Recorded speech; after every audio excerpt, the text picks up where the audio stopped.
Hey guys, me Bobby here, and today I have another creepypasta narration for you. Today, we're going to be reading The Amazing World of Gumball, The Grieving. So, this is honestly one of the most older, most popular lost episode creepypastas, and I'm pretty excited to read this because this is one which I've done for many years and actually kind of scared me when I was younger. But anyways, that's something I'll get into later. Anyways, if you like this video, like, subscribe, turn it again to the next video, and sit back and relax as I read to you The Amazing World of Gumball, The Grieving. Oh, and also, sorry, before we actually get into the story, just know that this is one of the most scariest stories, which contains quite a bunch of mentionings of blood and, crying and, suicide. So, if we're sensitive to those kind of things, I'd probably maybe recommend watching another video. But, anyways, if you want to stay, that is your choice. Anyways, sit back and relax as I read to you the story. I've always loved Cartoon Network. When I was growing up, it was one of my favourite channels to watch. Even today, it has some good shows, like Adventure Time and Regular Show. One of the newest shows on the network, The Amazing World of Gumball, is a cute and mildly entertaining show. Not really my cup of tea. It's a little immature, but my little brother seems to like it quite a lot. One day, I was watching Adult Swim, when I realised that I'd been up so late that I hadn't even kept track of the time. It was already 4 AM. I don't ever recall watching this late, so I stayed awake to see what would happen when it ended. A little bumper showed up at the bottom of the screen during a commercial break. It said that a special episode of The Amazing World of Gumball was about to come on. I was a little confused about an episode of a very popular new show coming on this early, but I was bored and decided I'd watch it, thinking it might come on later in the day so I could spoil it for my brother. Sort of mean, I know. The flashy and energetic intro theme played, although it was played a little differently than I recall. The music was a little different and the show's logo wasn't animated. Its colours were done rather sloppily as well, almost like something a little kid would do on a doodle board or a glow board. I ignored it, assuming that it was done just for this special episode. The title of the episode was The Grieving, a sort of sad title, but I didn't really pay too much attention. It began with Gumball, the show's 12-year-old protagonist, standing alone facing a corner of his dimly lit classroom. He looked absolutely miserable, a far cry from the cheerful demeanour he usually had. There was no one else in the room, not even his best friend and adopted brother Darwin the goldfish, and the windows in the room clearly showed the night sky outside. I was really starting to get confused. Why would he be at school at night, and why was he standing in the corner, all sad and alone? After about what seemed like a minute of Gumball standing somberly in the corner, the scene suddenly changed. We're in Gumball's house. Once again, the scene was silent and a little disquieting. Richard, Gumball's enormous rabbit father, walks in from the kitchen. He looked even more miserable than Gumball had in this previous scene. Richard isn't wearing his usual attire. He's dressed in a fancy black suit, a little uncharacteristic of him, as he's usually a slob. He sighs and slumps down onto the sofa and starts sobbing intensely, sounding like someone who had just lost something important. I was starting to get a little creeped out. Where was the silly, fun cartoon I usually look forward to watching with my younger brother? There was something completely different. I was beginning to think this might have been something the creators did an experiment or something, a test of the animation or sound perhaps. Though, it couldn't have been, aside from the opening theme, which was still different from the final shows. The episode had been much quieter than it usually was. Only subtle sound and very little music, and the animation was not anything to write home about either. It was done a bit like an amateur Flash of Newgrounds.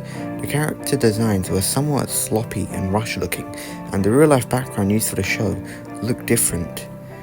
As confused and somewhat frightened as I was, for some reason I kept watching. Poor Richard was still sobbing on the sofa, as the front door opened suddenly, making me jump a bit at such a loud noise. Gumball's mother, Nicole, a blue cat like him, stepped in. Like Richard, she wasn't wearing her usual outfit. For some reason, she was in a black dress and wearing a pretty black hat to match. Nicole sat down on the couch to comfort her husband, although she was looking a bit saddened herself. By this point, Richard's crying had begun to get more pain and miserable sounding. This wasn't the normal cartoon crying on the show.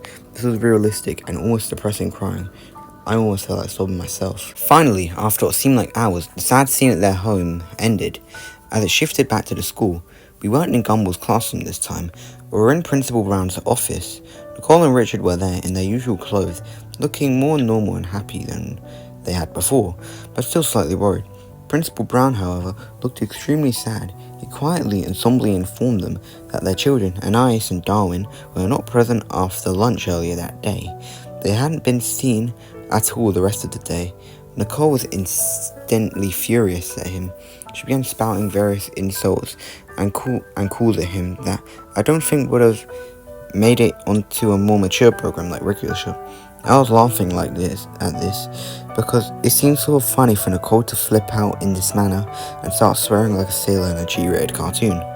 But my outlook soon changed when Principal Brown told her something else after she had finally quieted down. His eyes began to tear up as he informed them that they eventually were found, but they had not been found alive. He then went into graphic and nearly nauseating detail, describing how their bodies were found, their parents sitting in utter shock. I could hardly believe what was happening. How could such a cheery and fun kid show be taking such a dark and twisted turn? I was considering turning off the television, but I was too scared to be left in the dark by now, nearly frozen by fear and disturbed intensely at the terrible things he was saying. Another flashback. The scene was earlier that day, and the animation in the scene was even worse than earlier. I don't remember it very clearly, but I think he began his recollection by saying that the school had called the police department when they first turned up missing, believing that the kids had simply ran off and decided to skip school. They said it was very uncharacteristic of both Darwin and Anais to go skipping school like delinquents. Darwin was a little naive and a bit ditzy, but he was a good kid and would have never even dreamed of doing something like that. And Anais was even less likely to run away. She was a straight-A student, despite being only 4, which also troubled the police, seeing as a defenseless 4-year-old little girl was missing, as well as an older boy. The school had been thoroughly checked, so the police started to search the heavily wooded area outside of the school. It took little time for the police to discover the horrifying fate of Anais. In a small clearing outside of the school, Anais' head was found in a small box. You likely would have expected something like that to be shown to show its cutesy art style, but it was nothing like that at all. Realistic blood covered the box inside and out, while Anais' head was done in the normal style, but was drenched in blood and some other fluids, not all of them hers apparently. There was a note in the box, seemingly written in her blood. It was never stated in the episode what exactly was written on the note, but it apparently led to the rest of her remains and Darwin's heavily mutilated corpse. What I remember most about this scene was how out of place it seemed. All the blood and gore from Darwin and Anais' slaughtered and dismembered remains were done in a very realistic and disturbing way. It looked like the scene had been taken from a crime scene photograph done by a professional, not something from a cartoon. The way the scene was animated was different from most of the show as well. You may note, the characters from this series are done in vastly different animation styles, from flash animation, CGI, and I think there's even a character done by someone putting their chin upside down to make a face. This particular scene wasn't like anything I had ever seen on the show before. Every little detail on Darwin's face was clearly illustrated. He looked a little like a zombie. His face was very pale and his eyes had been gouged out by someone. Anais fared no better, or was left to her anyway. Her stomach had been slit open and her intestines were strewn around the trees and bushes in the woods, done once again in a very morbid and realistic style. I was feeling very ill by the time this incredibly disturbing flashback had come to an end, so I quickly ran to the bathroom to vomit. I was feeling better after upchucking, so I had realised that I had good timing and ran to the bathroom during a commercial. It was then I noticed that the show had been running twice as long. It usually ran for 11 minutes, but this episode was running for about 30. But then, I was wondering if there was any information on the grieving on IMDb or something. So while the commercials were still playing, I looked up some information about this episode on Google. Nothing came up. No information remotely similar to the plot or name of this episode existed anywhere. Now incredibly scared and wondering if anyone else was watching, I quickly dialed my brother Larry and asked him to turn on Cartoon Network and see if he was seeing the same crap that I was. He was pretty mad that I woke him up at this hour, but he's a nice guy and told me that he would see for me. I thanked him and stayed on the line as the show came back from commercial break. The scene had thankfully panned away from the horrific sight of the children mutilated and I was back to the principal's office. I asked Larry if he saw some cartoon animals talking and crying, and that's what they were doing on my TV. To my surprise, he said that he saw nothing like that. Instead, it was a rerun of an old Looney Tunes short. In utter shock, I dropped the phone and ran over to the TV to turn it off. And as hard as I pressed the buttons, it would not shut off at all. I tried every single button, none of them did a thing. I tried unplugging the whole thing as well, but nothing worked. The TV stayed on no matter what. Larry had hung up, assuming that I was playing a joke or something, I guess, and I was alone once again. My door was locked from the outside somehow, and the door to my bathroom was now locked as well. It seemed that I had no choice but to call the police, since my family members were gone that night. It was the reason I could stay up so late and to watch Adult Swim in the first place. When I had hurriedly dialed the number, I accidentally dropped my cell phone into my cup of Pepsi. I was very scared and had no choice but to finish the episode. I turned on all the lights in my room and got under the covers, hiding like my little brother does when I make him watch scary movies with me. I had apparently missed a little bit, but Gumball's parents were still talking to Principal Brown, so not that much. Nicole was asking him if Gumball was alright, apparently since she hadn't remembered him when Principal Brown told her what happened to Darwin and Ananias. He looked slightly confused and shocked for a moment, and explained to her that he thought Gumball was out sick today and had spent the day at home by himself with the stomach bug. Nicole screamed and wailed while Richard quietly told him in a very out-of-character voice that they thought Gumball had to go on the bus this morning, but it didn't seem that way. The police were called once again to search the building in the small forest outside of Elmwood Junior High. They found him in Miss Simi's classroom, hanging by a noose, with a blood-covered knife behind him and blood covering his clothing. The episode ended with the shot of Gumball's dead body hanging there in the corner, fading to black. The credits rolled silently, not like the usual way Cartoon Network annoyingly airs a promo that squishes half the screen. These credits rolled unusually slow and they weren't that fun to watch either. A little creepy, just plain white text scrolling on a black background. I only recognized Ben Bouquet's name as he was the creator of the show. The rest were people I'd never heard of. The copyright notice at the end said at Cartoon Network Studios 2001, which was incredibly odd seeing how the show was new for 2011. After all that was over, the screen went to static for a split second, during which some incredibly creepy and shocking video clips were shown between static intervals. I can still remember them all very clearly. The first was a picture of a person in a plague doctor outfit. This always scared me for some reason. And the person was in the suit was just as bad. A red light, something that freaked me out incredibly, was shown over the clip. The next was what seemed like a video being played very quickly, over and over, of a kitten's face being squished by a woman wearing high heels, which was strange because a so-called friend of mine had sent me a picture yesterday of a cat being stepped on and killed, similar to the kitten in the video. The last one was one that disturbed me the most and made me want to both cry and vomit my guts out. It was my little brother, or at least a small child who looked very similar to him, being shot in the face by a person who looked like my father. You could clearly see the child's brains and blood spat around the wall. I began to sob uncontrollably after that traumatizing clip, so much so that I passed out. When I woke up, my door was unlocked and my television was turned off. I went to call the police on my home phone in the kitchen and report that I had seen some very disturbing things on TV, and that my doors had been locked. When they arrived, they could find nothing like what I remember from earlier this morning.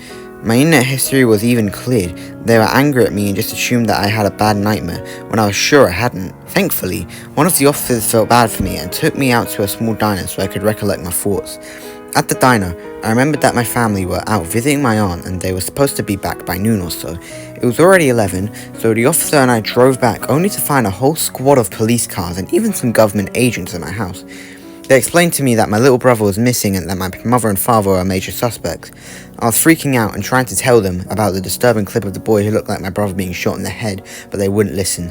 I stayed with my older brother Larry, who wouldn't believe me either, still insisting that all he saw was an old Looney Tunes cartoon, and nothing at all creepy or weird. The cops eventually told me that they would contact Turner Broadcasting and tell them about the incident. A representative of Turner Broadcasting came to my cousin's house to talk to me in private about what I had seen and experienced that night. He was very kind, but it all seemed like some kind of front. After I could tell him all I remembered, he agreed to play back that day's programming from when the incident of the disturbing Gumball episode had occurred. To my shock, all that was airing at the time was an old Looney Tunes short. Nothing more, nothing less. I hysterically sobbed and moaned that what I had experienced and seen was completely real, but no one listened. Eventually, I discovered that Ben Bouquet had a Twitter account, so I sent a message about the episode, and this is the reply I got. One thing, how in the heck did you find that? I never, ever thought I'd think about that old shame again. Don't tell anyone this, Sarah. Yes, that's my name. But the amazing world of Gumball goes further than you know. I used to have a really boring job as a teen, and I sketched little drawings of the Watersons and friends. The episode you saw was never supposed to be seen by anyone but me and a few friends of mine. It was a very, very awful thing to do, but we made the episode as a joke. A guy from my old job, who everyone hated, had lost a child to a crazed serial killer, who's apparently still out there somewhere. Anyway, we made it so we could make fun of him and the way he came into work, usually crying like a fool, which is why you saw Mr. and Mrs. Watson crying so much in the episode. I know, I am deeply sorry for what I did, which is how I tried to bury that stupid thing years ago. Literally, I went out to the countryside with my mates and dug a hole and buried it. What I don't get though is how you describe the blood and guts and stuff. We didn't have any scene of dying and Ananias' body being found. What happened in the episode is the parents are informed of the kids being found dead and them crying like crazy. We didn't even draw anything in the episode like that at all. We're not that sick. Now, this is my theory. The lunatic who killed the man's child found the tape we buried, watched it, and heavily edited. Then he hijacked the local TV station near. I blocked out the name of my city. I'm paranoid enough, and it's a small town. Somehow, I got the episode to air on your local Cartoon Network station. Now, why your brother couldn't see it, I have no idea. Why it seems you're the only one who saw it, I have no idea either. Sorry, but I just don't know. Now, for the explanation you have been waiting for, the clips at the end. I don't know. I don't. I'm deeply sorry from the bottom of my heart, but I don't know why those clips were aired. I just don't. I'm sorry. I really am. But me and my mates are just the ones who made those scenes of Richard and Nicole crying. That's it. I'm so sorry, Sarah. I'm so deeply sorry for that. Best wishes, Ben Bouquet, and everyone involved with the grieving. Well. It has been quite a hot minute since I've last read / listened to this story.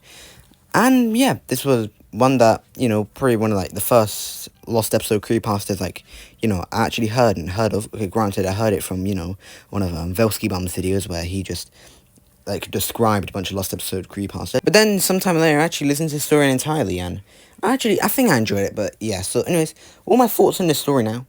Okay, it's a good creepypasta. I will admit.